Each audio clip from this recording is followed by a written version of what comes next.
welcome everybody to the Tilton Talk Show. Joining us this evening is Mr. Paul Hipkiss. Good evening all. And Mr. Mark Andrews, you nearly were Andrews. Mark Adams. Hello everybody, good evening. And the one and only Alan Watton. Hello everyone. That sounded a bit rough. Okay, I think we should delve straight into the incredible win the weekend. Paul, what happened? Yeah, I'll start with Huddersfield if you don't mind, because obviously we played not two teams. Of course, yeah, sure. I thought Huddersfield away we played well against a team that were obviously sixth in the league, and for me, you know, we're a lot more organised now since Friend and Sanderson have come into the back three. We look a lot more astute at the back, and obviously now on Saturday we've added goals to that as well, and yeah, we look like a good outfit now. We look harder to score against, and obviously Saturday we put our chances away this time. So I thought we could have had a penalty at Huddersfield. I thought when McGree went through, you know, the Djukovic squared it to McGree, and McGree sort of swung for the shot, and I've seen them give, and I'll say that their player didn't get the ball, and I think there was contact with McGree. So possibly with VAR we might have got a penalty there if it was in the Championship, but you know, we take the point and move on. And you know, Gary Gardner's header as well was just wide, wasn't it? That was a good chance, but I think, you know, overall we were definitely worth the points at Huddersfield. And obviously Saturday, everybody was at least a sort of 7, 8 out of 10, weren't they, and above. And I think Jordan Graham coming in at right back, special mention for him. I think he's been excellent since he's come into the team. He gives us something. He can defend as well, can't he? He can defend and attack. So he gives us both, you know, an option at both ends of the pitch. And I think Gary Gardner coming into midfield as well obviously gets us forward quicker than Ryan Woods did. You know, Ryan Woods is a very good ball playing midfield player. But Gary Gardner obviously is box to box, isn't he? So he gets forward quicker, and I like Deeney and Hogan together as well. I think Deeney and Hogan together again gets us up the pitch quicker, and yeah, overall we were well worth the win, weren't we? It was also good to be back in my seat as well. I was going to ask you about that. Yeah. Yeah. So finally back in my seat as well, which is great, and yeah, onwards and upwards, and you know, it was great to obviously top that off with a win as well. So yeah, all round a good day on Saturday. And how big of an ad was Troy Deeney being captain? Oh wow, we was absolutely galvanised, weren't we? Yeah, there was definitely a difference. You know, everybody wasn't there with that, and yeah, he looks. I mean, that was by far his best performance for us since he's come. You know, since he's come here, wasn't it? And if we're going to give him the captain's armband and start him, you know, every week, then that's only going to breed him confidence. And the way he took that goal, obviously, was Premier League quality, wasn't it? Which is why, you know, she showed why he's played a lot of games at that level. So yeah. I mean, like I say, of all the people on the pitch, I mean, no disrespect to Hogan, but you couldn't imagine Hogan finishing like Troy did. So yeah, like I say, I mean, everyone just had a buzz just seeing Deeney start even before the game, and you know, just seeing the lineup and seeing him. It wasn't just starting; he was captain as well, and that just, I mean, it lifted us as fans. So imagine, you know, how we would have felt. But it was superb. It would have been his dream as a kid, wouldn't it? You know, to grow up and, you know, captain the Blues and obviously score a goal as well in a 2-1 and an assist and an assist. Oh yeah. Yeah. And I like McGree as well when he come on. I thought he caused them a lot of problems, and you've got a bit of strength in depth there. You know, I think the squad that we've got is capable of going on a good run as much as they have been recently on a bad run, and absolutely. You know, hopefully we can sort of get a bit of momentum going now and back that win up on Saturday with a win away at Middlesbrough on Saturday. Absolutely. Hogan's offside goal was perfectly good goal. I'm sitting behind the cross. I can tell you now quite categorically he was not offside. I watched it 50 times, I think, on the replays, and there's the centre half. As the ball's kicked, centre half, he's closer to the goal than he is. When the ball's travelled 6 feet, he's gone, and it was a superb finish, and it's so bad that it got ruled out. Poor, very poor. Yeah, well, the same happened to him against Forest as well, didn't it? To make it 2-1, and you know, I don't know, will we ever get VAR in the Championship? Because I think it is needed. You know, if we can get it, you know, we'd be quite a few more points better off now, wouldn't we? Absolutely. But you have to wonder. Even if we had it, would we still get these decisions? I don't know. Who knows? Yeah. Well, so it's special mention to George Friend as well. I thought Friend was excellent. He was like, he reminded me of Kenny Cunningham a bit, the way he reads the game.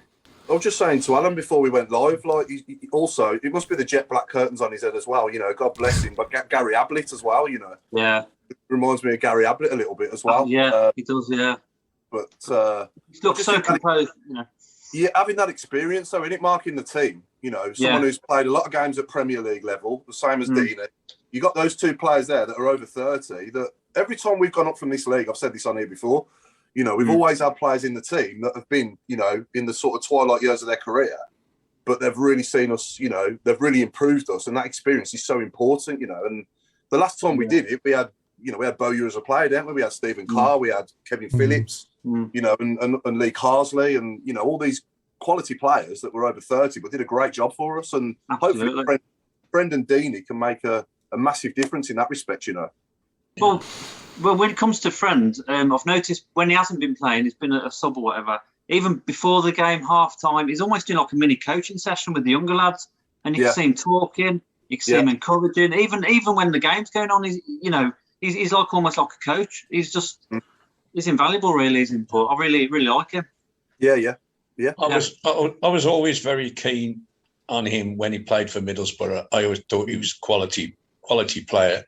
As you say, played a season, maybe two in the Premiership, and I was pleased when we got him. I didn't realise he was as old as he was, but he hasn't let us down. Even under Recored, he gave us what he got all the time. I do. I'm always wary of older players, but when they do the business, you know, you're right, Paul. If they can keep up their standards, their experience is invaluable. Yeah, it's when their legs go, you know, it's a problem. Yeah. But he's still got some pace as well. Yeah, we've had the odd one or two in the past that didn't work out. Well, I say didn't work out. You know, didn't probably last the whole season. Barry Horn springs to mind. I thought he was excellent first sort of dozen games, but then he sort of ran out of a bit of steam. Then after that, he had he was a good player for us when Trevor first took over, wasn't he? Over 30, and obviously Mike Newell was the other one who didn't last 5 minutes. But like any player, though, you can sign younger players as well, and some work out and some don't. You know, so any transfer, you're always taking a risk. Yeah. Yeah, too true. We did say off air that on Saturday how good it was to have such a good bench. It's an unusual, and it was nice to see Etheridge back as well. Yeah, that's only going to be good for the team, isn't it? I think the cup being the upper cup being reopened as well made a big difference to the players on the pitch. Obviously, it's just going to be that 12th man again, isn't it? And I just think that obviously helps the players on the pitch. Obviously, looking up at an empty cup, obviously, is going to make a difference when the whole upper cup's full, isn't it? Today. So, yeah. Sorry, we forgot to mention Nick. Forgot all about him, actually. Nick's not here, if you haven't noticed. He's still not very well. He's got a bit of a man cold. I can sympathise. It's not nice. There's a lot of it going around. Yeah. I think we need some more research done into man flu, to be honest. Definitely. I think you're right. Oh, definitely. Not taken seriously. No. It got me for about 6 days. Yeah. Violet says that playing Swansea showed how much we wanted it. The players reacted, and that said it all. Definitely. And I like the way as well that, they equalised and we didn't drop our heads and we went on and got the winner and we kept going, we kept getting at them, and in the end, I thought we were well worth the 3 points, Yeah, definitely. So, I think Dean will struggle to get his place back, says Paul McCarthy. Yeah. But again, though, when Harley Dean plays well, he plays well, doesn't he? And I think back end of last season, he was excellent. And if we can get that player back, then it gives us another option, doesn't it? If we need him, he can come in the team and do a job. Yeah. He's not the best centre half we've ever had, but he's not the worst either, is he? What's thoughts on McGree? I like him. Yeah. He's starting to really. He's starting to come into his own a little bit, isn't he? Yeah. He's going back in January. That's what I was trying to work that out. Well, the American season starts in March, doesn't it?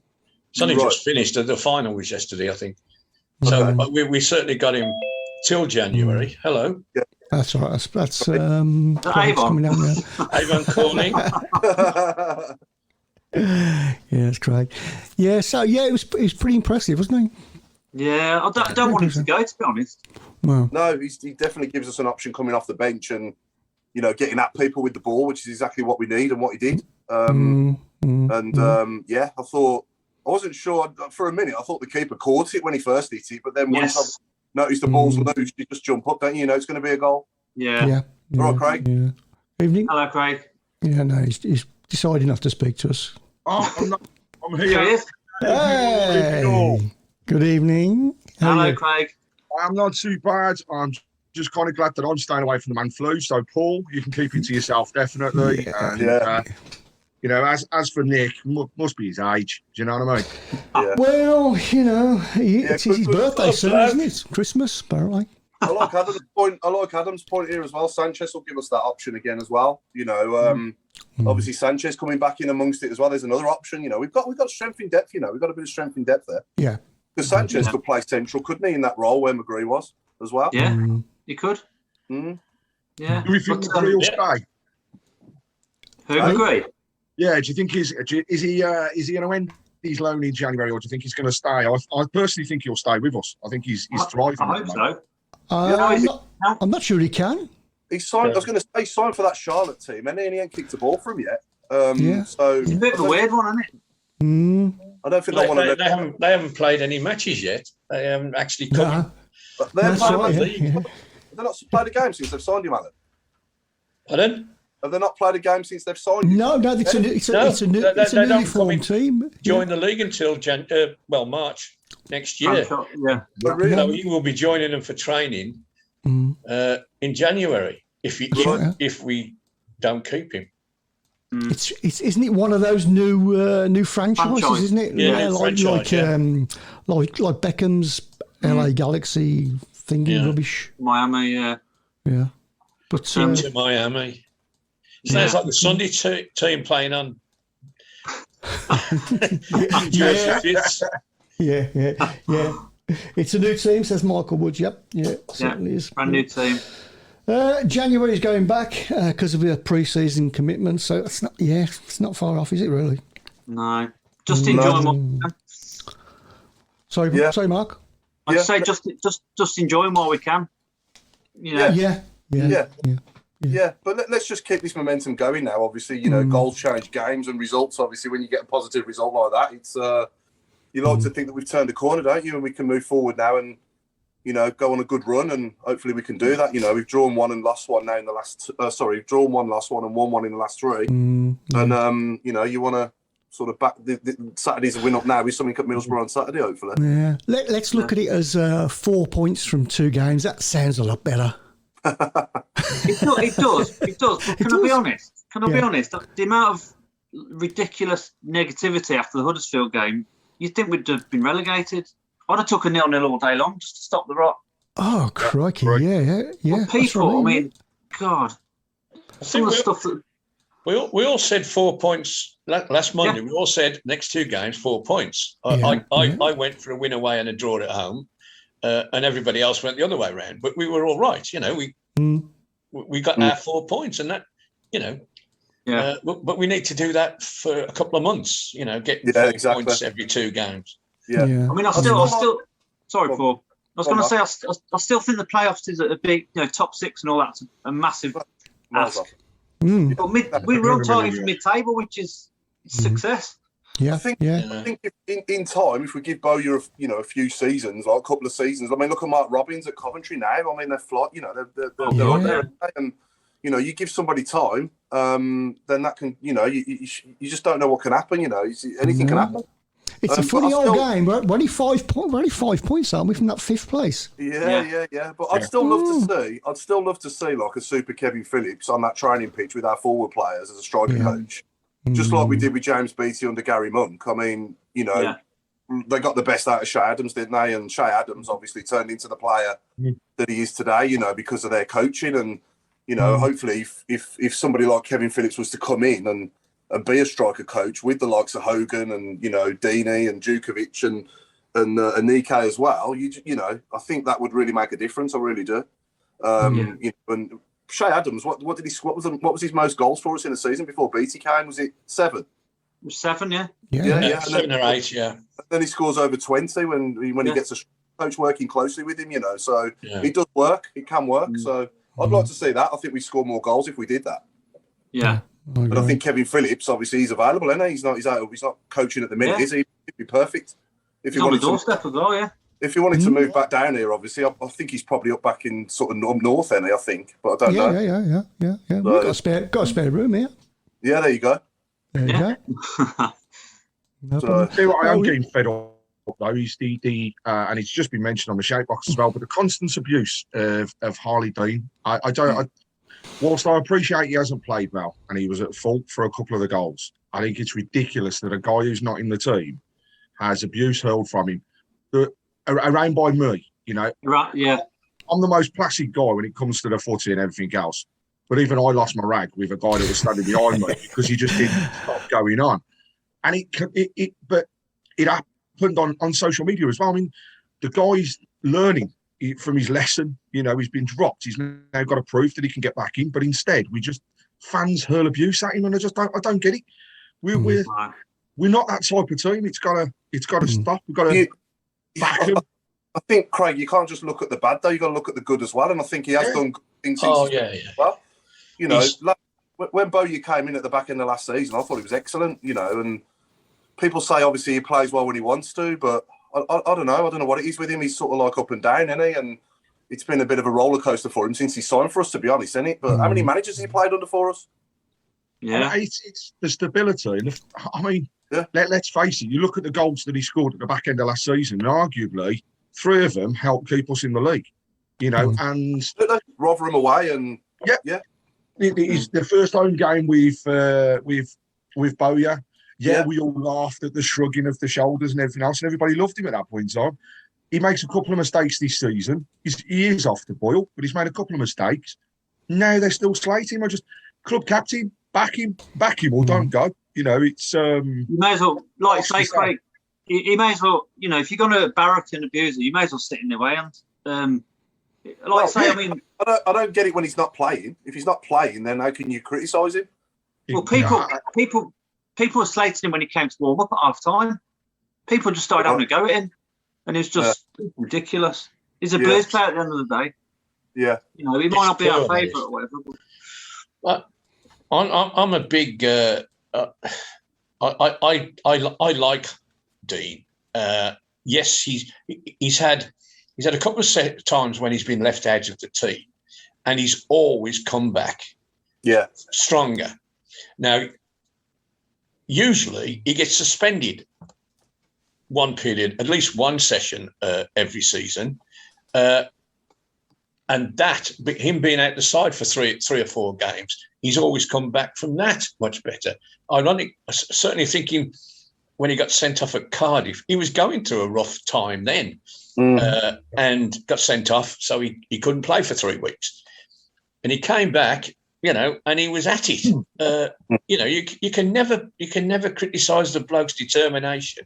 Yes, he has a bad game, but you never say he ain't trying or he don't care. He does. No. I thought Roberts played well Saturday, by the way. I think he's doing really well with Sanderson one side and Friend the other side of him. Yeah. And that Sanderson looks like a Premier League player. He's got what it takes to play in the Premier, as I think. Yeah, definitely. You know, good on the ball, quick, can tackle, can head. He's got everything, hasn't he? And he's not afraid to come forward. I mean, you know, second half when there was a few of them blowing out their backsides, he was still pelting it down the wing, and that's you know, that helps the fans get behind him. That's the other thing, you know. 4 sides of the stadium open at the weekend. What a difference that actually made. Yeah. But I mean, another player we didn't have playing was Max Collin as well, obviously, and. I mean, Jordan Graham on that side was just brilliant. Well, he's been brilliant since he's come in. Really good. The amount of work he got through on Saturday, you know, he ran his socks off. Yeah. I thought he was excellent, especially defensively. Sometimes I kept, he's tackling the wrong side, or, you know, he's got but they never got past him. You know, well, he's inexperienced perhaps in that position, but he was quick enough to get the ball off people and get a tackle in. I thought he was very, very, very good. Probably a shade better than Bella in the same position, certainly defensively, and he got forward a couple of times and got some decent crosses in. Yeah, so, it was excellent. I mean, it was just a excellent day. Everything was right, and even to the point of the fact that we conceded a goal and went on to win. We haven't done that all season. We haven't conceded a goal and won. No, you see, we've either got to keep a clean sheet to win. Well, we didn't Saturday, and it was, absolutely. I was stunned, to be honest. Absolutely stunned. I was. I think it's been coming though, hasn't it? The way we've been playing. I don't think the results that we've got have warranted the way we've been playing. In recent games, and we just haven't been putting the ball in the back of the net, and we haven't been defending properly. The Forest game is the prime example at home, and we've sorted it out at the back. We're a lot more solid now and harder to score against. And if we're going to start putting the ball, I'm not going to get too carried away. We've only scored 2 in the last. What is it? I don't know. 2 in 7, isn't it? Yeah. So I'm not going to sit here as though we're like, scoring for fun, but it's a start, isn't it? It's a start to try and turn the ball and move forward. And hopefully, we can score again on Saturday and get the 3 points at Middlesbrough like we did last season. Well, moving on Saturday, would you keep the same lineup? Yeah. Yes, definitely. Yeah, definitely. Yeah. You think he will keep the same lineup? Yeah. He possibly might go back to the Huddersfield lineup. And bring McGee in and push Chong forward and leave Hogan out. That's a possibility, but I personally wouldn't. I'd like to see us attack them. Yeah. Well, do you think Djukovic? I mean, Djukovic started at Huddersfield as well, didn't he? Yeah, he did. No, I would. I think Djuki deserves some time off. Yeah. Yes, when we need it. We didn't use. We could have used him Saturday in the last 10 minutes. We don't. We went for Anike instead. Let the poor bloke. Yeah, he's run his what's off for us, and he's for the last. Never lets you down, does he? No, he's been outstanding. Yeah, sorry, Craig. He's been an outstanding signing for £1 million, hasn't he? Really, when you think about it, £1 million for him, what he's given us. And again, when James Beattie came in, worked with him under Gary Monk, I thought he was a different player. Him and Adams. That partnership was just, from then on, he's been even better than what he was before that, hasn't he? I think. Yeah. I mean, on Saturday, the other thing that I think summed up the whole day is that it was a team performance, as we've said anyhow, but watching the 2 defenders back on the halfway line when McGree scored the goal and both of them down on their haunches to celebrate, that shows how much I think it's been hurting that team. Yeah. Not being able to do what they did. And that was a release, and that I'd say that could just be the tap opening up now for a few more to, get put in the onion bag, as they say. But it's brilliant. The team ethic you cannot fault. No, we all said they missed a few chances, but God, when they put them away, they're great setup. Deeney on his assist, he just battled. Yeah, and he deserved every applause when he came off the pitch, because I tell you what. He ran his backside off. That's probably, that will be his best game for the club. I know he hasn't played much, but when he come on, he didn't stop. McGree, he's stood out. Past couple of games, he deserved what he's got. But also, the thing I love, the celebration with the substitutes. Djukovic, first one to get around them and celebrate. Absolutely right. Yeah. So it's that everybody's in this together, and onwards and upwards, as they say. Yeah. Oh, right. McGree got his mobile. I don't know if you noticed, but down by us by the corner, McGree got his mobile phone out and started filming the fans and everything at the end. Yeah. It was brilliant to see. Yeah, it's fantastic. Did everybody see Craig Gardner's interview as well on Blues TV? I thought it was brilliant. Yeah, he was absolutely superb. Yes, I did. He summed it up for fans, I think, because he was coming across as a fan, not just working for the club. No, well, he is a fan. He was perfect. Yeah, and the biggest point he made was transition, wasn't it? You know, we're going through a transitional period, which we are. We've been going through transition probably since Gary Rowett went, haven't we? But you know, I think this since the 90s. That's one big transition. Yeah. But all the transitions that we've had get knocked into touch, don't we? Suddenly find ourselves struggling, sack the manager, bring somebody else in, and that transition has stopped because we got to stay in the division, and that's that. You can't build when there's no foundation. And No. we haven't had that foundation, have we, for a long time? The lunatic who kept sacking him is gone now, isn't he? So hopefully, you know, so. Let's not replace one lunatic with another lunatic. Well, yeah, I There's think a song there somewhere. I think Craig Gardner in that position, though, as director of football, he's perfect, isn't he? He's doing really well. Definitely.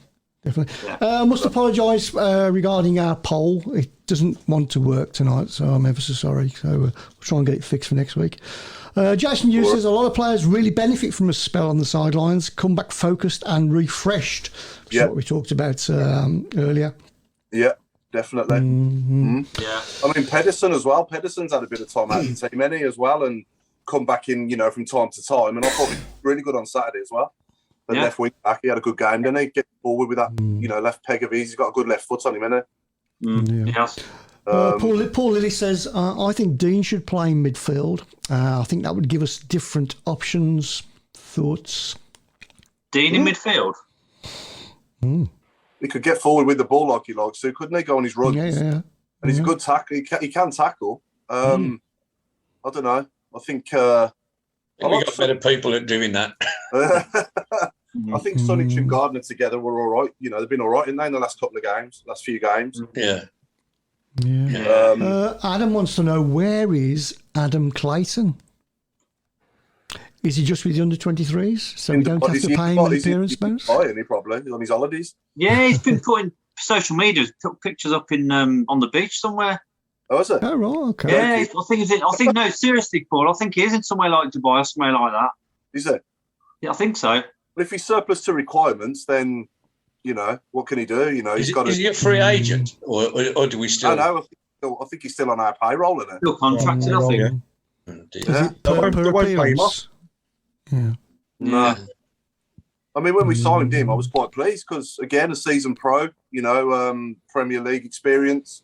Him and friend, when we got him, I thought, oh, great, because they can do a good job. But obviously, I think when on his debut against Brentford at home, he had a good game. But did he not get injured then? And then that was it, wasn't it, really? We didn't see it. Then he was just went downhill, didn't it? Yeah. No. This is what another prime example of a player over 30 that doesn't work out. Some do, some don't. Yeah. I think Violet has hit the nail on the head. She says, I think all players have had an awful game somewhere through the season. Oh, yeah. Yeah, well, even at the top level, at the top level, at the elite level, players have terrible games and bad games, don't they? It happens. That's football, isn't it? Yeah. And just back to the Swansea game. I think our intensity won that game. Just depends how long we can play that high-tempo football for before the players are knackered. Can we say knackered? Or we just did? Yeah. I can't see. I mean, I love Troy to bits, and I love the fact he's starting, but he's not going to sort of play every week. You know what I mean? We're going to have to manage him a little bit, like we did with Kevin Phillips. Good point coming in here from Richard Whitehouse. Actually, what about the 6-minute tribute to the poor lad? Arthur, yeah. Amazing. I think the club as a whole did absolutely brilliant, and big shout out to Auntie Linda, because I think there was a massive amount that she put into that, but. Before the game, I don't know if people were in the stadium, but they actually got everybody to look at the screen and explain, and they put out a message condoning what had gone on and how we can help people and support if needed. And then that 6 minutes. Actually, my wife summed it up beautiful when I got home, when she said she was watching it, and Keep Right On finished at the end. It was just perfect. They applause right at the end of Keep Right On. Couldn't have been any better. Fantastic. And staying with the club, what a fantastic idea for the the kids for a quid. I wonder where that came from. I haven't got a clue. I haven't got a clue where they got that from. But I'm always a big fan of getting the next generation in. And, yeah. Well, we must have had at least an hour on this last week. Yeah. And it was fantastic. Okay, Hogan's offside. Was it offside? A lot of people seem to think no, it wasn't. No, Absolutely not. I don't think it was. No way. Absolutely not. I was wondering if it was given for a foul or any. No foul. No. Nothing. No. He didn't touch their player at all. No. No. Okay, so there's another one. That, mind you, it's a good job we won. Then in the end, I'd have been going even more mad if we hadn't won. Yeah. The one against Forest though is more important, isn't it? You know, that makes it 2-1, and we're back in the game if that one's given. Yeah, I think that one was, to be fair. Yeah. But this, as I said earlier, I've watched it over and over and over, and the centre half is clearly there's a Blues player between Hogan and the defender.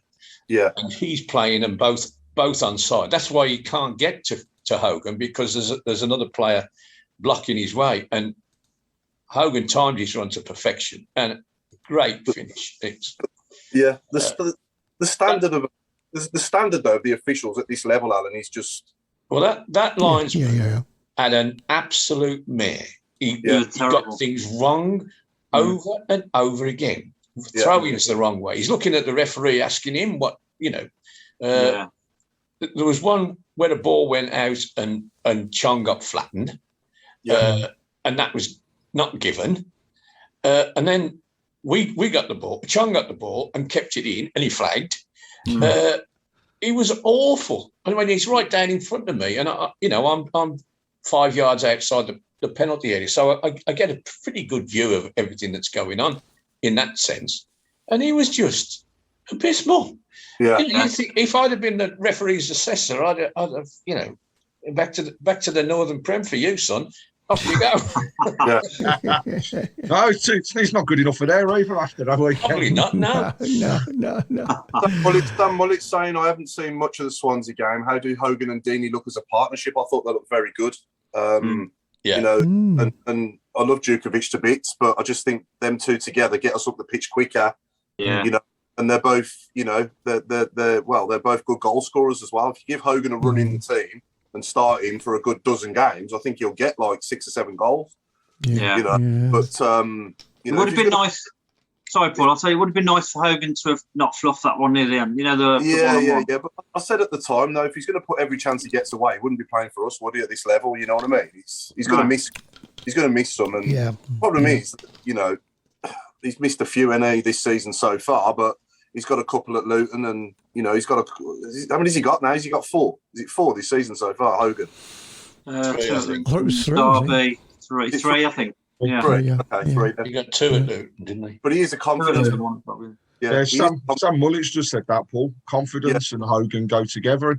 And the thing was, he missed it. Yeah, he missed that sitter, right? Everybody was gutted, but he got up off his backside after that had happened and went and won the ball back on the line. So he didn't let that get away from us, and that actually set up another attack. Yeah. And so I'm a firm believer, if he gets a couple, that's his confidence. He's going to start smacking them like he did for us before. Yeah, absolutely. And I think he should have just shot, shouldn't he? When he went through, he shouldn't have tried to take it round the keeper. He should have just tried to slot it either side of him. But it's a damn sight easier sat in the stand saying it, though, isn't it, than being on the pitch trying to do it. What a ball from Deeney that was, though, to set him up in the first place. Yeah, I know. Great pass, That's what I mean. They had a good understanding, didn't they? Yeah. And obviously, Djukovic coming off the bench, or even if he does start with either of them, then, I keep saying we've got options. We have got options there. So strong team. Adam BCFC Walsh wants to know who is Bowyer's coaching staff. So he's got Mark Kennedy's his assistant, the old Liverpool winger. He's got what's the other guy's name who was there last season? I forget his name. Is it Paul something? Paul. Oh, what's his name, Alan? You'll know. I'm struggling to name these people. Paul Harsley, isn't it? Yeah, PH. Yes, PH on his jacket. Yeah. Well, it ain't me. It ain't me, Mark. It's Paul Hipkiss. Lent him your jacket. yeah, that's why we played well. That's why we played so well on Saturday. I started the job on Friday. But yeah, it's Paul Harsley, and then the goalkeeper coach is Marshall. It's Andy Marshall. Andy Marshall, yeah, the old Andy Norwich Marshall, keeper. yeah. Working wonders with Sarkic, isn't it? Yeah. And on Sarkic, Stuart Jones says Sarkic has been the one who has impressed me this season, especially when he would have thought he wasn't going to be the first choice. He's really taken his chance. Yeah, and watched some fantastic saves again the weekend from him. You know, he is definitely growing more and more as every game goes by as well. Because you watched him in that pre-season, everybody was like, "Oh my God, what have we done?" But actually, you know, he made that one mistake, and boy, has he learned. And every game, he seems to get better. Yeah, and I think again, coaching, having a good coach is so important, though. And again, I think I'm going to sound like a broken record, but if Phillips came in and did the same with our strikers, our forward players, I think that would make the similar impact as what it has with the goalkeeper. Sarkic has definitely won me over. I've been sceptical because he's kicking. He either kicks it too far or kicks it up somebody's backside. But Saturday, perfect. No complaints. He got the right length on his long kicks. He didn't do anything silly, you know, when people are bearing down on him. And he looks a very competent performer now. He's won me over. Yeah. I love this shot here from Chris Rowe. Chong reminded me of Stan Lazaridis, the way he whipped the ball over from the left for Deeney to score. Yeah. So true. Throwback. Yeah, definitely. Imagine Lazaridis with that hair. Apparently Clayton is on the bench in Weston-super-Mare. Oh, right. Was he? What, playing for them? That's all right. I don't know. Shoot the messenger. I know nothing. And Richard White has just reiterated what we spoke about earlier about the 6 minutes of tribute for that poor lad. Fantastic fans, fantastic. It really was good. Actually, Chris, there's a little segue to that. Ladies and gents, we've got a couple of charity events going on at the moment, but getting ready to launch another one. Be after the show today, and actually, it's it kind of rang true the weekend, seeing on the sign at after the applause and before the game, the support that we can all give towards helping children and families in situations that they don't want to be around. So we have a signed England shirt from Gareth Southgate, which is going to be up for raffle. Tickets £1 each, a strip for £4, and by way of kind of recognising the work that they do, we're going to split the money between PTSD UK and Birmingham Children's Hospital. Fantastic. So after the weekend, it's just really rang home that little bit more, especially for us families. So please, you know, if you're interested, contact me and we'll get some tickets out and about for the game. £1 each or strip for £4, and what a great prize. Fantastic. So when does that start? Is that can we buy tickets now? Or we can, yes. If people want to message me direct or send after me the emails after the show. Yeah, please. Then I'll get it sorted. And it's all going to be a really good one. We want to raise as much as we possibly can with that one, and we're looking to draw that on the show the 6th of December. And how much were they again? Sorry, £1. £1 each or a strip for £4. £4. You can own that. That's fantastic. We've also got a few other competitions running alongside as well, which we one courtesy of M.A. Riley French Polishing, haven't we? Well, two actually, haven't we? From them, yeah. One is a seat in the box for 2, and that ends tomorrow. So please have a look on our page regarding having a go at that one. That's a very easy one to have a go at. Have a go, go on. And also, what else have we got? We got something else, haven't we? We've got breakfast for 2. Breakfast with the stars. And we're not talking about me and Paul.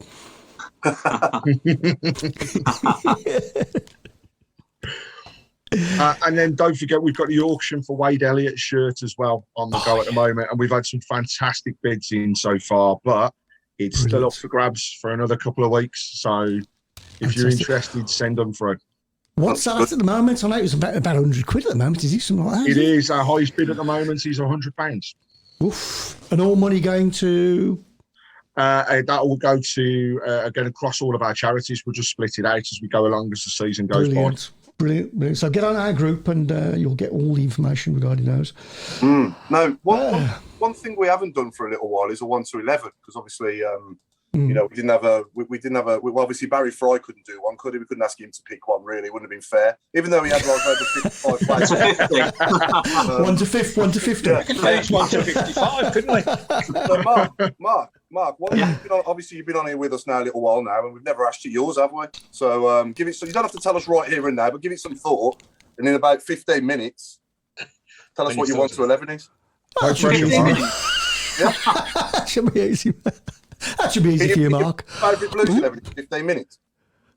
In your lifetime so far that you've seen play for us. And Craig, you can do the same if you want, Craig. We've had yours before, Alan, haven't we? You did yours when you was on Facebook. Yeah. We've never had they never cost a penny 11. And Chris actually never heard yours either. Yeah. Oh, I probably did mine about 10 years ago. It's probably changed now. I think, yeah. Where do you think we need to strengthen in the January window? Said Sam Mullett. If we do need to strengthen. I think I'd like to see another striker, if we can get one, even if it's on loan from the Prem. My biggest shout would be Liam Delap from Man City, if we could get him on loan for the rest of the season. You know, I'd love to see somebody like that come in, looking to sort of make a name for himself and, you know, needs games. I think if we could maybe get another attacking midfielder as well, especially if McGree goes back, you know, we could do with somebody else in that position as well. But overall, I think the squad, I mean, I don't know if anybody goes, obviously, if anyone was to leave in that squad, then, you know, I don't know if Dean was to move on, say, I don't know if he will or not. But if he was, then we'd need another centre-half, wouldn't we, to come in and give us that strength in depth as well. Yeah. Alan, what do you think? Do you think we need to bring anybody else in? I think we do. I think a little bit of shuffling. You mentioned Dean, Jukovic. They possibly could be shunted out and somebody else brought in. And there's one or two players, you know, different players who could be moved on. I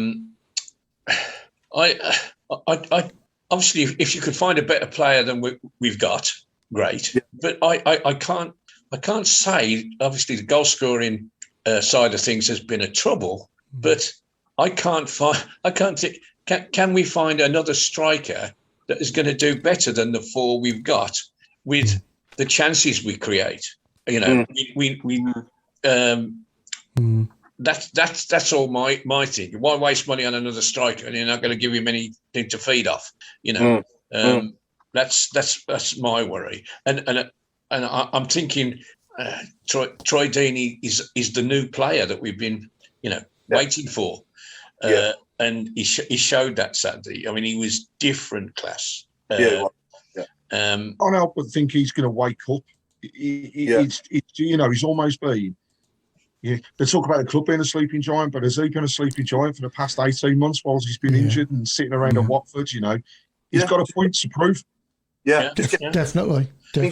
Levels up, hasn't he? He hasn't played regular for over a year, so you know he needs to get his fitness levels up. And to me, it looked like you could see a massive improvement on Saturday, couldn't you? Not just in his performance, but his fitness levels as well. He was everywhere, wasn't he? He was outstanding, like Alan says. He was brilliant. I did see an interview. I don't know what it was on. And he, at the end of it, he turned to the camera and said, "We will get better." You know, he said, "I'm not just talking about the team. I'm talking about me. I'm talking about the team. We're going to do better." And I'm thinking, you do too many interviews and not enough playing. Yeah, to be honest. I thought that as well. But fair play to him. You know, he was good to his word. Yeah, no, it's all right. It's all right talking, and if you're going to back it up with your performance, and he certainly did that on Saturday. So long may that continue, because he could be, by far our player of the season if he plays like that every week. Yeah. And top goal scorer as well. Yeah. But there'll be players out there though that you've never heard of. I mean, who'd ever heard of Sanderson before he came, and Sarkic? Yeah. You know, they were in Wolves' academy, weren't they? So, you know, there will be other players at a Premier League level in their academies that are looking to sort of, you know, play regular at this level to prove themselves. Yeah. It's not always household names, is it? I mean, going back to Larson and Mwamba, you know, 2006, 2007, we never heard of them. And look how they turned out. So Nicholas Bentner as well, yeah. Bentner, Larson, Mwamba, you know. Yeah, so definitely. There's some gems out there. There is, just going back to the Swansea game, Steve Portman says, did anyone else feel like we were playing 3-5-1-1 rather than 3-5-2 with Hogan sat just behind Deeney? Well, I think it was a better, whatever the format, it was a better understanding up front than we've had all season. You know, Hogan seemed to know where to go, and Deeney knew where he was going, and the number of flick-ons that weren't just flick-ons and, you know, hit and hope. They were to him or Chung, you know, people running off. I thought it just looked better, whether it was 1-1, 2-2, whatever. Doesn't matter. The way we played was so much more exciting to start with. You know, I enjoyed that game. You know, I enjoyed even at 1-1. I'm thinking, well, this has been an excellent game. And another point, Another point, but you know, we would have took a win at the end. It's great. That's great. We would have took an ugly win, but to get a nice, pretty win is even better. I think the way we pressed them when we hadn't got the ball as well. Every time they got the ball, we were you know, we weren't giving them a second where we were forcing them into errors, and their goalkeeper obviously kicked the ball straight to Gardner, and you know, he was unlucky, weren't he? Really, he tried to do it first time, didn't he? And you know, from if he'd ever took a touch, then the guy would have got close enough to him to not make it an easy shot anyway. So he had to hit it. He just didn't have to hit it quite as hard. No, exactly. He rolled it. The way we pressed them after our first goal as well. I mean, you'd have looked at that team and thought, Jesus, you're bottom of the league. The way we was robbing them of every single ball. And they almost seemed scared then to pass it forwards. So the pressing game is definitely to our benefit. But then again, as soon as we took the foot off the pedal, the only problem comes back down to it. The defence looks solid, but it is slow. So as soon as that ball was behind, and that was the only way I could see them scoring on Saturday was with pace. But I think not only Deeney's performance improved for me though, but Chung as well. You know, he's got 2 assists now this season, and if he can start getting us more assists and obviously chip in with a goal as well, you know, as the season goes on, his confidence is going to grow as well. You know, I think. And he's destined. I was going to say, Paul, he's destined for the Premier League or top Championship. We'll do very well to keep hold of Chong after this season, I think. Yeah, but I just think, you know, when he's playing for us, if he can bring in goals to his game and more assists as well. What we played now, 12 games, is it now we played? 13? You know, and he's got 2 assists. Do you know what I mean? So you want more than that, don't you?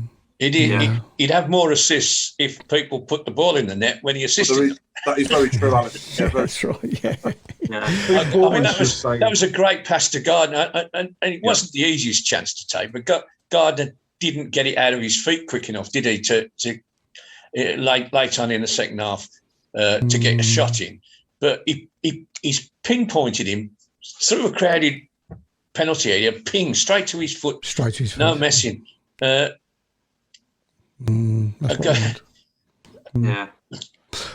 Steve Portman saying, friend, what a massive motivator. He is always firing people up. He's always positive.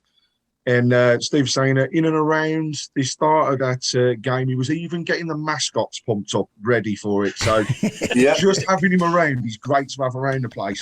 But he can play the game as well, though, can't he? Oh, he can play, He can play, we are aware there's a lot of questions on the shoutbacks, and we'll try and get to as many as we can. And I know that some of them go off topic, including this one. This is from James Brown. Completely random question for you all. what do you think the chances are of a new owner taking us on if we're in a higher position in the league come January or even after the season?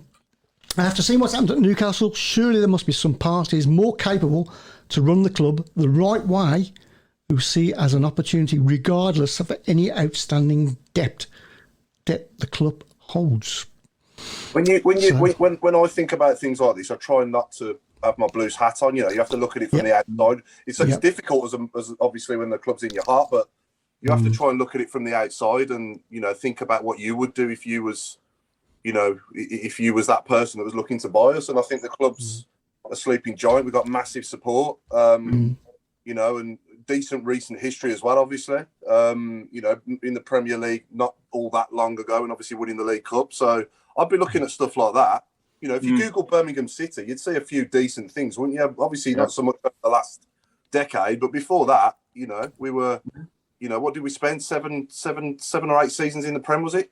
Something like that? Yeah, was it that many? I think it was, wasn't it? Yeah, about 7, yeah. About 7, wasn't it? Yeah. So you wouldn't need 300 million like Newcastle cost to buy Birmingham City and put them at least where Newcastle are, shall we put it that way? It wouldn't take less than half of that. Probably. Well, Steve's just quoted like 200 million to buy us. Probably not that much. No, I think Carson Young bought us for 80, didn't they? That's when we were in the Premier League. Yeah. But then you got I mean, I don't know what the debts running are. Costs, I'm hearing it's, you know, what I've heard. I don't know how true it is, but 100 million, we're on minus 100 million, haven't we? Apparently, we owe 100 million. So I don't know how true that is. But if you get Clayton off the wage bill, that'll sort that. Somebody, you know, if we could, you know, everybody wants a billionaire, don't they? Who can come in and, you know, take you to the moon, as Barry Fry put it. But whether that's ever going to happen, I don't know. Isn't it strange that like 10, 15 years ago, we were talking about millionaires that buy clubs, and now it's billionaires, isn't it? Billionaires, yeah. The money's just taken over the whole game in the Premier League now. Yeah. You know, you're looking at 50 million now for an average Premier League player, ain't you? Yeah. I think the difference is Newcastle, they've gone in and bought them. For me, it's a major risk, a huge risk and a huge thing for them, because paying 300 million for a team who are in that bottom third of the league could well get relegated, but the difference is they're going to pocket a barrel load of money even if they do go down. So actually, from a perspective of an owner, you're looking at it thinking, I've bought the club, but we might go down, but we should come back up. The difference between us and them is if somebody's looking at Birmingham now, they're thinking, Jesus, past 5 seasons, they've only just survived. They go down, we're in real trouble. You know, it's not just a little bit. Craig Gardner in his interview again talks about clubs coming down and getting parachute payments, and it's been hard for us to compete with that. Now, do you think the Football League or the Premier League or the FA should reward failure? Every time a club gets relegated, should they get that parachute payment? No, I don't think they should. What is it, 50 million, something like that? It's 50. It's probably more than that now, I think. What about 80 million then? Yeah, it's a crazy amount. Crazy. I mean, so you're rewarding failure, basically. Exactly. It's like when a manager gets sacked as well and he gets compensation. He gets like, you know, what did Mourinho get at Tottenham? 8 million. Yeah. Crazy, man. Bruce got 8 million from Newcastle. Bruce got 8 million. Yeah. Something like that. Yeah. So it's crazy. Yeah, just going back to Newcastle as well. I think there's people to buy us. Sorry, Craig. There is, there is. I think there's people out there that are, and probably more than we realise, interested in buying our club. I think one of the biggest problems, right? We don't know the answer. We don't know who does, but who actually owns us?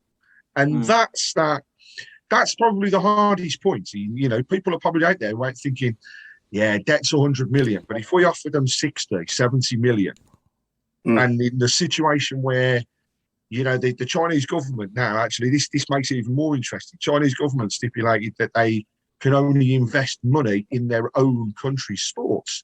So on that basis, you know, have they got to sell up at some point in time? What are they holding out for? And And that just doesn't affect us, you know. Look at the Premier League clubs that have got Chinese owners. So I think something will happen. Do I think it will happen this season? I doubt it, but I'd love it to. Once we were in a secure position where, you know, we were nice and safe, and then build on from that. So, you know, get us safe in the league, and then sell up, disappear, start next season nice and refreshed, and try and have that bounce back effect that they're trying at Newcastle.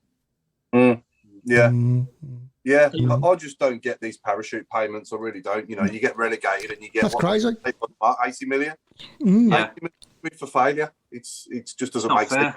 And that money could go towards keeping clubs like Bury alive. And and well done to Bury. Apparently they're back in business, aren't they? Albeit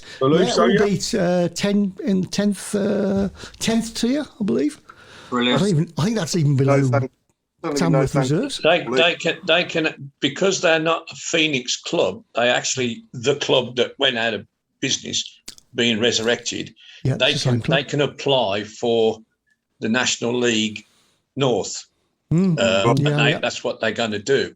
Whether they get it or not, that's another question. But they could start at that level. If there is another Bury team in existence, and they had to start in the 10th level, and they are actually going. There's a big argument up there who actually is the club now. But I think the news today makes it pretty sure. You know, we are the club. Because we're still here, we still own the ground or whatever. But nothing lasts forever, does it? You know, nothing lasts forever, and the same goes for us. You know, we're not going to have these owners forever, are we? So let's hope the people that come in can run us better. Well, do you think we'll ever? When do you think realistically we'll be looking at the Premier League again? In the next 5 years? I don't know, mate. 10 years? How long's a piece of string? It's impossible to say, isn't it? It's hard. So hard. I mean, it would say Coventry would be in the top. I know it's early days, but Coventry. Oh God. You know what I mean? Coventry. Yeah. They're on cloud 9 at the minute. It must be awful for you up there, Mark. Oh no, it is. They're rubbing it in every day. They're like, you know, I dread. To be honest, I mean, I dread playing them next month because if they win, they'll be unbearable at work. Are the crowds flocking back? No, well, funnily enough, they're getting decent-ish crowds, but they are giving away a lot of free tickets. I know where I work at the hospital, they've been giving it, 100 free tickets here and there. And I know talking to the Cov fans, they're saying that all the sort of social clubs and all that, there are a lot of free tickets flying about. So they're a funny club, to be honest. Oh, they're funny. They are strange people in Coventry, I tell you. One thing they did that we should have done: sign Clark Salter to play in a back three. Right. That's very true. Yeah. Go on then, Mark. You want 11? Go on then. I'll do my 1 to 11. So if I could start with I think there's only one person for number 1, and that would be Richard Kington. No.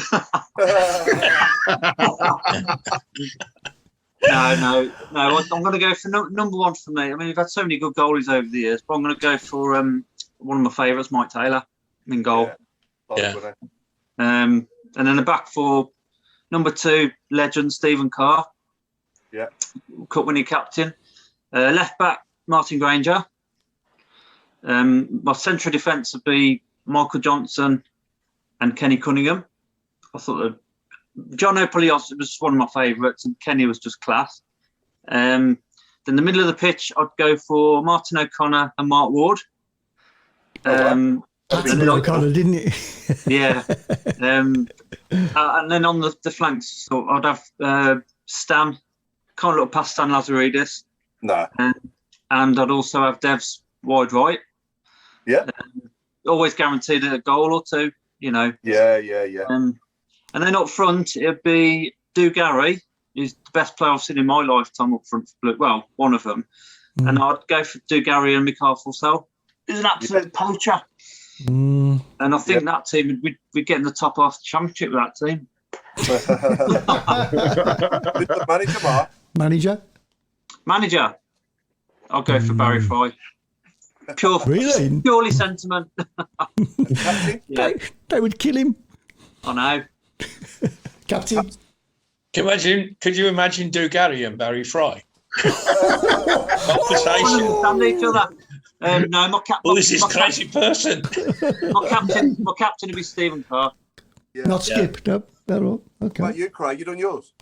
I have, and scarily, I'm not copying Mark, but actually quite a bit of my team mirrors what Mark's just said. And I guess this is just our era, Mark.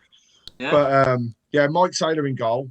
I'd have Granger, Cunningham, Carr, and I'd actually put Bruce into centre of defence. Mm-hmm. Bruce who?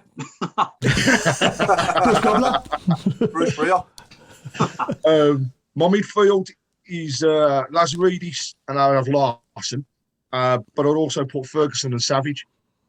Yeah. I think die-hard midfielder. Yeah. Strike force of Dugarry and Forsell again. Nice. Absolutely superb. My captain, Stevie Carr. Yeah. But during my years, I'm really struggling with a manager for me that brought everything. And you can't have Bruce because he's playing. No, I think it probably would be McLeish. No, I think McLeish actually is he's probably right, just purely for the fact of the style of football. That would suit him. That team would suit him. Yeah. That team would actually suit him. Mine's exactly the same as yours, Craig, apart from Upson. I'd have Upson and Cunningham at the back, Granger and Carr, and then I'd have gone with probably Joe Hart in goal. I thought Joe Hart was amazing for the season he spent. But then the four in midfield's the same as yours. Larson, Savage, Ferguson and Lazaridis, and Dugarry and Forsell up front. That's mine as well. Mind you, I've got to say, I was a massive fan of Kevin Phillips. He was just phenomenal. Yeah, I wish we'd have signed him. Brian Hughes hasn't been mentioned. He was outstanding. Brian Hughes. It'd be my team. It'd be my team. Fantastic. Obviously, Devlin. I know I've had a bit of stick off him for not putting him in, but you know, I picked Seb Larson instead down the right, and got a bit of stick for that. But there you go. No, another striker that we all forget was actually got one of the best goal scoring ratios at the club, and that's Furlong. Yeah. Superb when he was there. Yeah, Furlong, Claridge as well. His goals per game. Yeah. You know, so no, we've had some great players over the years. You could pick two good teams, couldn't you? You could. But for me, manager, I think the manager, it's hard between Bruce and McLeish for me. And obviously, I loved going down under Trevor as well and Barry Fry. But I think the best seasons for me, the most enjoyable.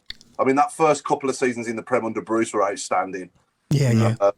Big crowds. I think McLeish just edges it. The season we finished 9th and obviously winning the League Cup as well, that just edges it for me. Only just that. Yeah.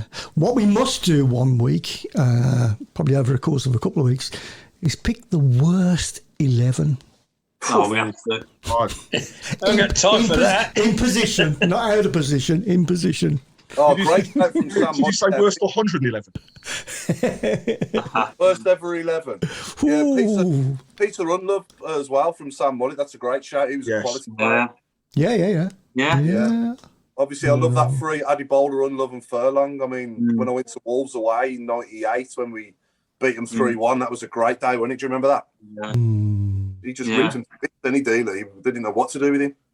Yeah, we've had some decent things on the shave box as well, but I think most importantly, there's this strange person called Nick DJ Spall who never heard of him. Never heard of him. Apparently, it's his birthday at Christmas, and he's already started saving hard to buy the Blues, and it was to let us all know.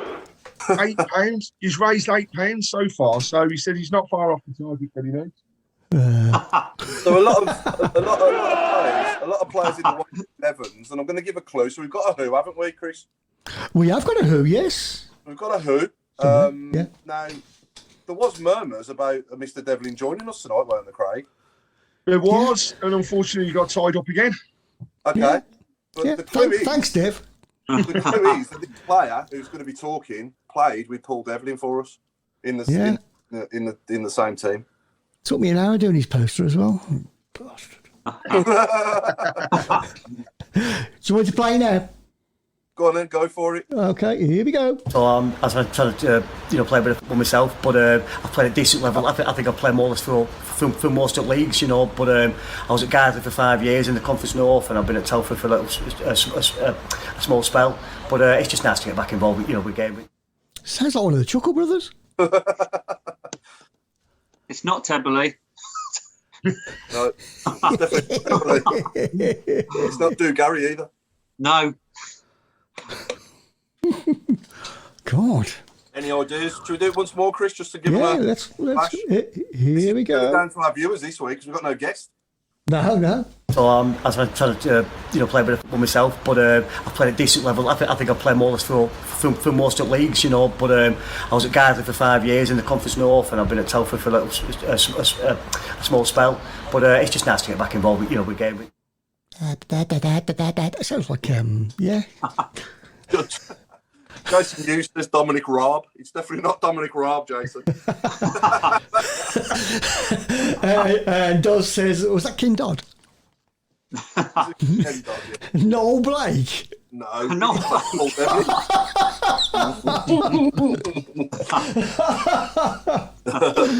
Yeah, it was a great accent. Oh, that's what it sounded like. The chap off what's his name? Ronnie Barker. Open all hours. Yeah, that's it. Yeah. Whoever that is, they've got a stuffy nose. Okay, let a few more come in and I'll give another couple of clues if I need to. Okay, Arkwright. Somebody said that's it. Yeah. John McCarthy, Jerry Gill. Oh, God, he listens to this show. He's going to hate that. Oh no, Jerry. God. John McCarthy, Nafty. No. Oh no one's going to get it. McCarthy's not a bad effort, because he's from them sort of parts, isn't it? Damien from Brookside.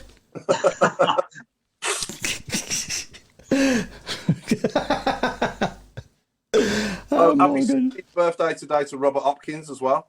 Oh yeah, 60 today, isn't he? Yeah, he's an old bloke. Yeah, Somebody just put it on the shape box. Yeah, and I think he still turns out for the All Stars now and again as well. Yeah. Okay. Should we do once more, Chris, and then I'll put another clue out there if no one's got a clue. Okay, then here we go. So as I try to play a bit of myself, but I've played at a decent level. I think I've played more or less for most of the leagues, But I was at Guardley for 5 years in the Conference North, and I've been at Telford for a small spell. But it's just nice to get back involved with game. Grumble. Alan, any ideas, Alan? No, that Northern Premier and Telford's got me. I can't think of anybody who came to the non-league route at that time, to be honest. Kenny Lowe is the only one I know came to non-league. There's a clue then. He went on to play at that level. He played for us before he went to the lower leagues. So we've got Steve Carr, Nicky Forster, Steve McGavin. Okay, I'll give a clue. He missed an important penalty for us. That's my next clue. Okay, Benny from Crossroads, George Formby. Is it Chris Allen? It is indeed, Alan. Yeah. Well done. And I'll tell you what, I saw him play for one of those non-league. He played for Southport. Yeah. Well, And I saw him play. I looked at the team sheet and I saw. Then he trotted out, and he played. Yeah. God. Yeah. Well done, Alan. Well done, Alan. Don't know where you got that from, but well done. He'd only got one eye. I've read that. Yeah. Yeah, he'd only got one eye. One eye. Yeah. So did he have one eye when he played for us? Yeah. Yeah. Didn't he have something thrown in one of his eyes in a nightclub? Yeah, he had an accident of some description and he lost an eye. Oh, right, okay. He was quality when he first came in on I loan. didn't wasn't know that. he? Thought he was the new Gaza, didn't we, when he come? Yeah, he was labelled as the next Gaza. Yeah. Okay. So he missed that penalty against Watford, didn't he? Yeah. My mother had one eye, right, and she used to be a waitress, and she her eye once popped out in front of Warren Mitchell. Really? What? Yes, my claim to fame. Yeah, it made him laugh actually. I was actually waiting for the punchline then. Oh, no, Yeah, no, it's a true I story. think it's an announce joke or something. No, it's a true story. I was thinking, do I laugh here or what? Like, you know. no, it's a true story. God bless the soul. Where did that happen, Chris? At the Holiday Inn. Holiday Inn, yeah. By the airport. All right. Yeah, it cracked him up. I can think see. it fell I in can the think sugar of bowl. so many corny jokes about that, but I won't Yeah. insult you like that. I will have heard them. Yeah, sure. Is anyone going to Middlesbrough on Saturday? No, I thought about it. You thought about it, Alan, yeah? It's £114 the train fare What? Wow. What's from here, yeah. No money. From there? 6 hours? Pardon? How long's the journey from there? Well, I'd have had to leave at 7:30 here, and I'd have got back at midnight. Wow. Whoa. But it can be done. It can be done. Wow. 7:15 in the morning, obviously, yeah. Yeah. Oh, dude, that's a long. Predictions, that leads us that's a nicely long on old predictions, day. doesn't it, Chris? Sorry? That leads us nicely onto the predictions, doesn't it, for Saturday? It certainly does. Let's give us your predictions then, please, ladies and gentlemen. I'm Let's going go to around go. the board. Go on, Mark. I got in.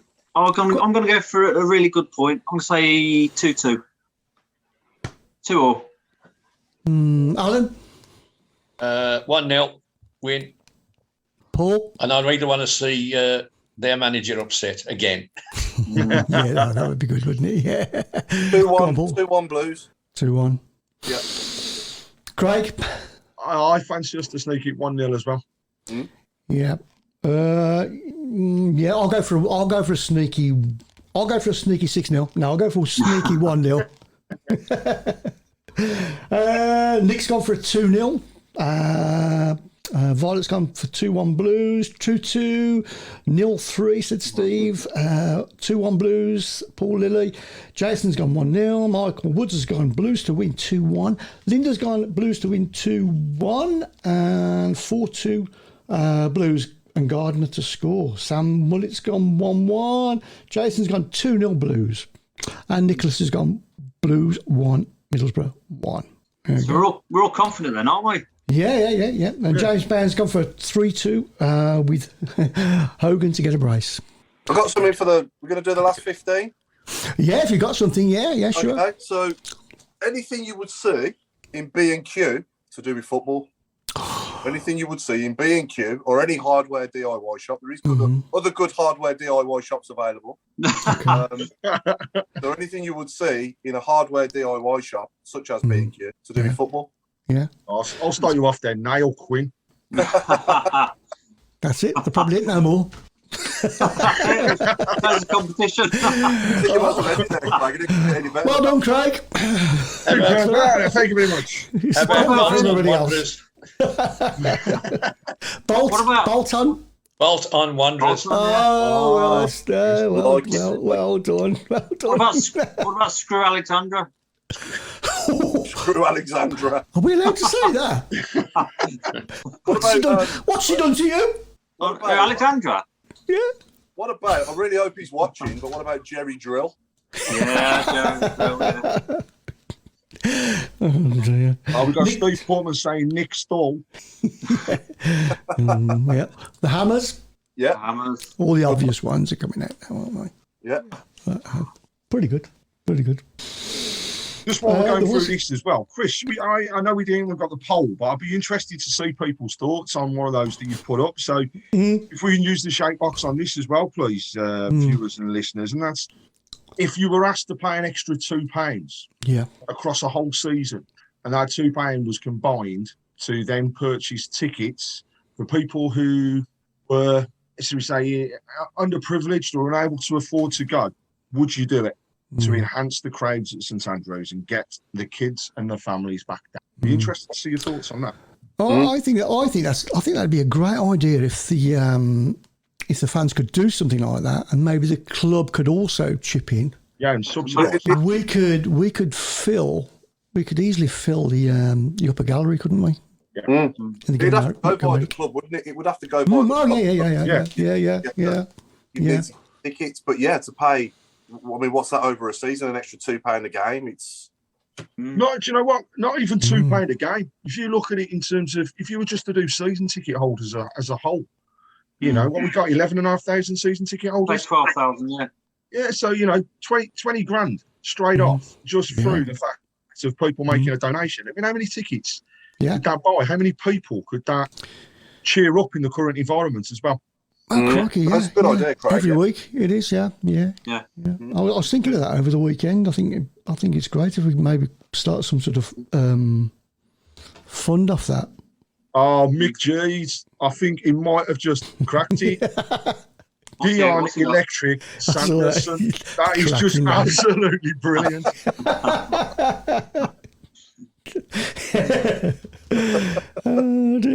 And Sam says he'll pay for the Pucker Pies as well. Brilliant. That's great. Gary Gardner, yes. Linda says yes, she would contribute. So agree with the fund matching by the club. Mm-hmm. Yeah, that's right. Yeah. Nick says, yeah, definitely wouldn't mind that at all. I think it's a goer. I really do. Another £2 and we can buy the club. Says Linda. Max Power drill coin. Do that in conjunction with a local school. The schools know which kids would benefit from it. That is a great shout. If we had some sort of working party, with, the club and a few fans going round and having a chat with the schools, I think that's a winner. I think it really is. Ottomoa. Don Dorman. I don't get that one. What about Kenny Hope? Who? Kenny? Kenny Hope. Ho. Yeah. Dennis Law. Yeah, I was good about Dennis Law. Moa. Yeah. All you got to do is remove the R out of his surname, and you've got Jeff Hosefield. Yeah. Good one. Yeah. That was bad. Rather long. Yep, I have to put them in the good seats or they wouldn't come back, says Michael Woods. Yeah. Sam wants to know, how much do you think we are actually worth? What, Tilton Talk? £80 million bid for us, that would go down. That would be good. Yeah. £3. I think when you take into consideration, if it is true that we're sort of minus 100 million, if you got, if you're taking on a 100 million pound debt from the start, then I think you're probably looking at, I don't know what they'd sell it for, 40, 50 million maybe. I don't know. But isn't that 100 million's based on the stock market price, though, isn't it? So yeah. At the end of the day, it's realistically 40, 50 million if we was being realistic, because we don't own the stadium either. No. So you bring that back into it. I bet that's all realistically we're worth. So I still think if somebody came in with 75, 80 million, we'd go. I think we would, yeah. Snap our hands off. Yeah, as long as they agree to take on any debt. Yeah.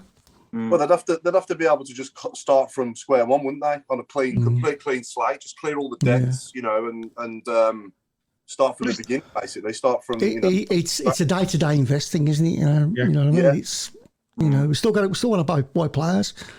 Yeah. We can't keep going the debt's owned by the club, isn't it? I mean, that's the thing. Is it a true debt? Is it classed as investment? Again, we don't know, and we don't know realistically what they quote us. They must have people investigating and asking, so we don't know the ins and outs. No. But I think one thing that needs to happen though is whoever is trying to buy a football club, they definitely need to sharpen up on the fit and proper testing. Because it's too easy, isn't it? Look at Wigan and other clubs as well. It's just too easy to buy a football club and ruin it, isn't it? And I think you should have to jump over a few hurdles before you can, just be suddenly in charge of a football club, and because it's people's lives at the end of the day, isn't it? It's not just business. It is, yeah. It is, yeah. Brick Madsen says Nick DJ Sport. Screw greasy drive diver. Ding dong doorbell. Ottoman. Freddie Ladapo.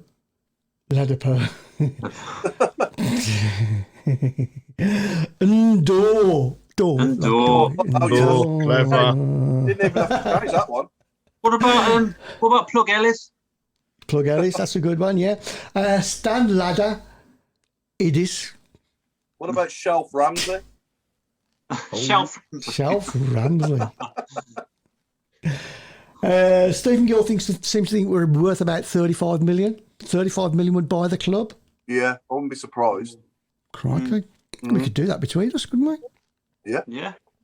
Realistically, £1 buys the club. It's the 100 million to pay the rest of their debt off, isn't it? Yeah, it's a bit of cost, isn't it? That should be obviously. I think if I was looking at, if I was in that position, the two questions I would ask is the Chinese owner, not because they're Chinese, but dealing with China is difficult business-wise. Yeah. And if I lob out 100 million, right, are the fair play people going to come running after me and saying, you can't do that, you can't do that, you can't spend this, you can't spend that? That's what would worry me if I was in a position to invest. But I don't understand it. I don't understand this. How do clubs do it then? How do clubs do it? I don't know. It's crazy. It's crazy. That's why I'd ask the question. How do they do it? It's mad. We do it. Adam's gone and hit the jackpot again, man. Stan Ladderidis. Yeah. Just said that, Paul. Did you say that? Yeah. I never heard you say that. I'm doing a Nick there. Sorry, Nick.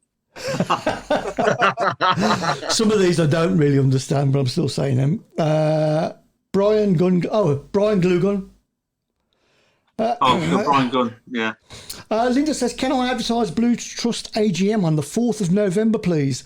Paid members, please register. No, you can't do that. Good one off Nick. Good one here from Nick. Plank Worthington. Yeah, very good. That's a good one.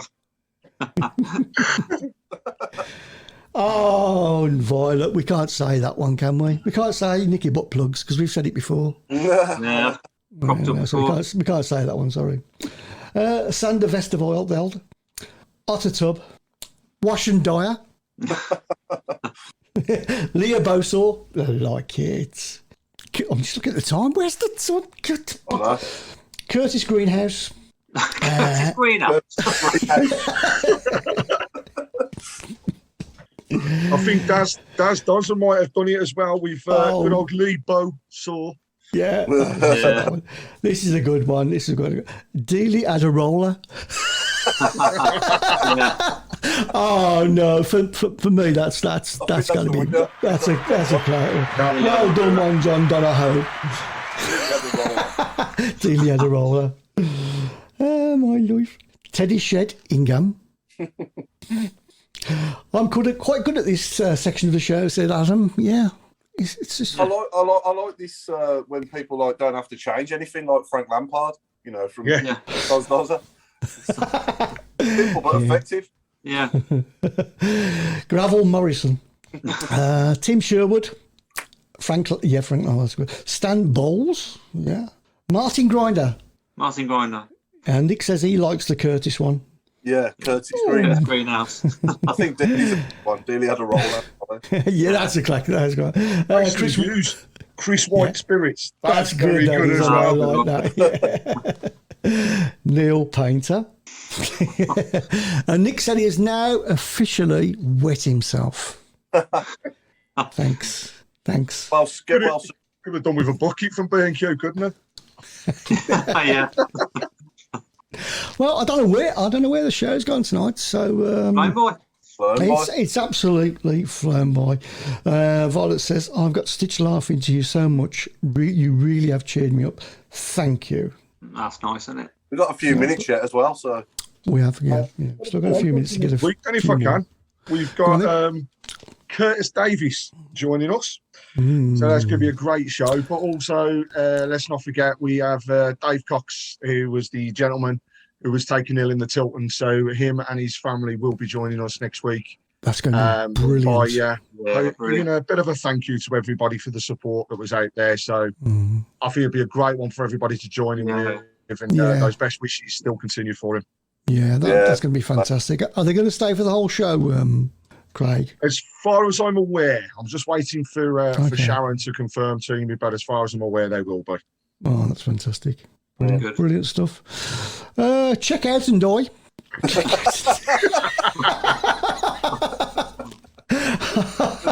I love it. Oh God. Curtis Davis played for Blues, Albion, and the other lot. He did, yeah. Can you name two others? Kevin Phillips. Can you name three others? That's two, yeah. Craig Gardner. Craig Gardner. There's still another one. I bet there's loads. I bet there's 10. 10? No, I'm just saying. Robert Hopkins. Robert Hopkins, yeah, that's Robert Hopkins, yeah, of course he did, yeah. Yeah.